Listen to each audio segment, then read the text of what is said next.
Hi hello నమస్తే welcome back to our channel. ఈరోజు మీ ముందుకి మరొక ఇండిపెండెంట్ హౌస్ తీసుకొని రావడం జరిగింది. No FTR, no buffer zone, no Hydraa. అలానే ఈ హౌస్ వచ్చేసి మనకి బడంగ్పేట్ మున్సిపాలిటీ పరిధిలోకి వస్తుంది.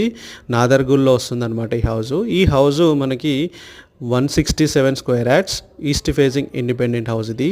సో 2 బెడ్రూమ్స్, విశాలవంతమైన పార్కింగ్ స్పేసు, అలానే మంచి హాలు, డైనింగ్ స్పేసు, పూజా రూము, 2 బెడ్రూమ్స్ కూడా మంచి స్పేషియస్గా ఇవ్వడం జరిగింది.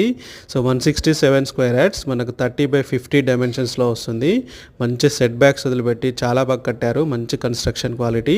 సో నియర్ బై కూడా మంచి మంచి ఎమ్యూనిటీస్ కూడా నియర్ బై ఉన్నాయి. అంటే schools, colleges, public transport connectivity, grocery stores అన్నీ కూడా మీకు నియర్ బై ఉండడం జరిగింది. చూస్తున్నారు కదా, హౌస్ యొక్క మంచి ఎలివేషన్ అయినా సరే, inside and out side design అయినా సరే చాలా బాగా ఇవ్వడం జరిగింది. మంచి సెట్ బ్యాక్స్ అని చాలా బాగా కట్టారు. ఫైనల్గా హౌస్కి చెప్తున్న కాస్ట్ వచ్చేసి 86 lakhs. ఇది నెగోషియబుల్ ప్రైస్. బోర్ కూడా మంచి బోర్